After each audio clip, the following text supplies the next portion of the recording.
Rise and ground, folks. It is almost Friday somewhere. Guys, I'm on the way to a heat maintenance. This customer called yesterday.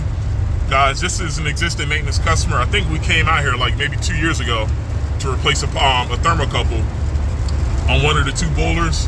This customer has a duplex. It's 2 gas boilers, I believe, in the basement. It's either 2 or 3, but I know they got at least 2 units there. But they just called to just get the yearly checkout. So, guys, I'm gonna check that out. I'm on the way there right now, and I'll see you when I get inside. I'll see you in a little bit. All right, guys. I'm downstairs, and this is the first floor. That one is the second. And this is the one that we fixed. I think the thermocouple had to get replaced there. But I just told the customer to turn both thermostats to 90 like 5 minutes ago. While I went back to the truck to get my tool bag, all the pipes got hot, and I felt the radiators upstairs just to make sure that everything was working. I turned both switches off, and now what I want to do is I want to look at the burners. I'm going to look at the pilot for the first floor. This is the one that we didn't fix or nothing was done to. So what I'm going to do is I'm going to inspect the burners with that one and this one, and I'm going to look at the pilot on this one too. But since this is further in, I'm going to start with this one first. All right. This is the second floor boiler, and all I did was turn my gas valve off to kill my pilot. And this is here's the thermocouple that was replaced 2 years ago. And the burners are dusty, which is expected. But what I'm going to do is I'm going to pull each one out. We'll wipe them down with a rag. And also I'm going to see if I can look underneath that heat exchanger just to see if I can spot any rust underneath it. But let me get to it. I'll see you guys in a little bit. All right, guys. I put the burners out, and with hot water boilers, when we inspect burners, most importantly, hold on, let me turn my light on here so you guys can see. Most importantly, we check for cracks, make sure that the only hose in this burner is on the top, which is where the flame should be.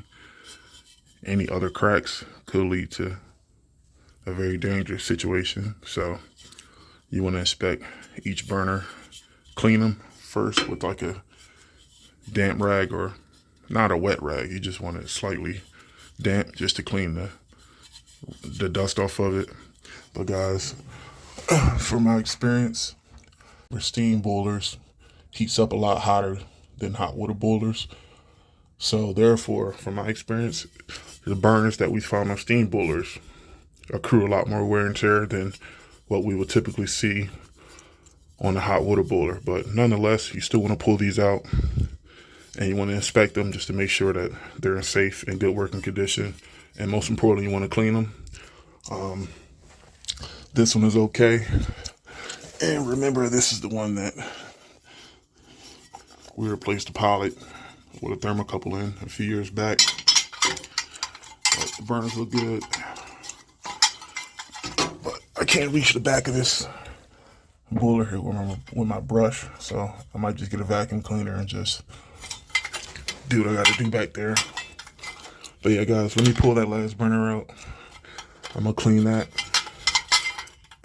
put everything back in, and I want to take a look at this other boiler here. I'll be right back. All right, guys. I'll put the burners back in and turn the pilot on for that second floor.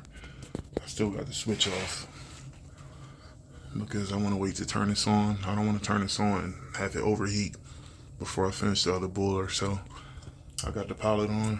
I'm going to turn that switch on for the second floor once I'm done with the first floor. And Burners don't look too bad. And keep in mind, both of these boilers are at least 12 to 13 years old, but they're still relatively in good condition. I'm just looking at this pilot here. I'll probably notate this on file because putting two and two together, if both of these boilers are the same age and that pilot already went, it's only right to keep an eye out on the one that didn't get replaced. So I'll bring this to the customer's attention. Only thing we can do is keep this boiler as clean as possible and hopefully avoid breakdowns on this one. But the next thing from here, guys, is after we clean the burners and inspect them, we then start the unit. And after I started, that's when I test my safeties. I test my limit. If the boiler had a rollout switch, I test my rollout and I check amps on the circulator. But remember, we already went upstairs and make sure the pipes is hot. That's the thing. Otherwise, I could be doing all this for nothing. So I'm going to do that. It doesn't look like you see there. That's just the color of the bottom of the boiler. That's not like rust you can remove with a brush or a vacuum. So what I'm going to do, I got to get the model serial number of this first floor boiler as well. Let me put the burners back in and let's start these units, and we're going to test the safeties and we'll rock these two units out.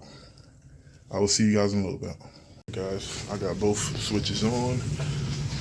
As you can hear, both of my circulators are running and both burners are on. My pipes are starting to heat up. But guys, real quick, I gotta pack up and get to my next stop. The customer do have carbon monoxide detectors. That's another thing when we do heat maintenances, especially for gas appliances. In this case, the customer has 2 gas boilers and 2 water heaters. You want to make sure that if they don't have active carbon monoxide detectors on the ceiling of where the equipment is, you want to make sure that you recommend installing them.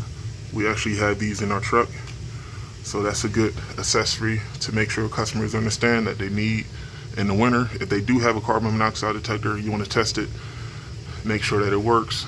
Sometimes you just got to replace the batteries, but that's very, very important. Every gas appliance, whether it be a water heater, a furnace, or a boiler, you want to make sure that you have an active carbon monoxide detector in close proximity to the equipment in the event of carbon monoxide issues. But guys, real quick, both limits are set to 170, and my recommendation for hot water boilers is to have my limit set to 170. I know some people set it to 180, but guys, I like 170 because as soon as the burners turn off at 170, eventually it's going to go up to 180. So we call that an overshoot. So essentially, whatever temperature you have the limit switch set to, that is what temperature the boiler will heat up at before it turns off to cool itself down. But remember, whatever you set it to, it's always going to overshoot a little bit higher. So what that means, if you have it set at 180, sometimes it can overshoot to 190, and then you hear this in the pipes. You don't want that. So, and remember guys, this is hot water. This is not steam. Steam is 200 plus degrees. That's a totally different aspect. Steam relies on pressure to move. But guys, this isn't a steam system. That's why I don't want to be anywhere near boiling point. That's why we always want to make sure in our procedures, we keep our limit switches set to 170. And we test it to make sure that the boiler turns off at 170. You don't want this thing to overshoot too much, and now you got to deal with noises and banging around the pipes. So I did that. Circulator pumps, this one is the newer one. Both pumps are working fine, and these 007s are self-lubricating. For you guys to work on B&G circulator pumps, those red B&G, and some of them are actually green as well, but primarily those long B&G circulator pumps, they have oil imports where you have to lubricate the pump. We actually had lubrication on our truck for those type of motors, but guys, I actually haven't dealt with them in a long time. But most of those pumps are getting replaced with the boilers anyway, so yeah guys, it's always good to make sure you know you got everything on the truck just in case you need it. And also guys, before I let you guys go, you want to check the boiler pressure. Now this is important as well. And remember, when I got here, I checked the pipes upstairs and I checked the radiators to make sure it got hot. But another thing we do in the maintenance is we look at our TP, our temperature pressure gauge, and we make sure that we have adequate boiler pressure. Adequate boiler pressure means we want our PSI to be between 12 and 15, give or take. We could go up to 18, depends on the level of the house. Most homes in Philadelphia, you have a basement first and second, but those older style homes where you have basement first, second, third, sometimes you have to fill the boiler up a little bit higher to get the flow of water high enough on that third floor. You don't want to go too high because you could trip the PR valve, but primarily 12 to 15 is nominal. Sometimes you can go up to like 18, but most of the time you'll know if you have to add more water to the boiler. And not to go too far off topic, but if I go to the third floor, if they had one here, and I open the radiator and nothing came out, then that simply means that our water level isn't high enough. Granted, the valve is open on the radiator, but if all checks out, if the radiator valve is open, and you're dealing with these 3 or 4 level houses, and your PSI is like at a 12, sometimes you got to increase it to get pressure up high enough. But remember, once you get past like 25 PSI, 25, 26, even before you get to the 30, you could accidentally open up your release, and now you got to deal with boilers leaking. So definitely take your time and make sure, like I said, we don't want to add water to the boiler unless we know we have to. That's why it's important for us to make sure that the equipment is running before we start adjusting and cleaning anything. But like I said, guys, we've been here for years. These things aren't new, but these things are rocking and rolling. As long as we can keep them clean as possible and clutter free, you don't want to have, and I told the customer this years prior, you don't want to put anything around the boiler. Anytime you put clutter around the equipment, especially a gas appliance, this gas boiler needs oxygen in order for it to burn properly. And if a customer didn't know that and they put a bunch of stuff around the unit, for one, that can be dangerous. That could cause carbon monoxide issues. And then 2, that's going to make the unit work a lot more harder to heat the home up, because now you're depriving that unit of oxygen. So yeah, guys, but there you have it. This is just a heat maintenance. Everything's rocking and rolling. We cleaned the burners. We checked the safeties. We got adequate water levels. All our pipes are warm, and the carbon monoxide detector here is working. And I'm actually going to double check the one that they have upstairs too. We have 9-volt batteries, AA, AAA. We have everything we need to replace batteries and carbon monoxide detectors. All right, guys. But I'm gonna wrap up and get up out of here. Peace out. I will see you guys on the next go round.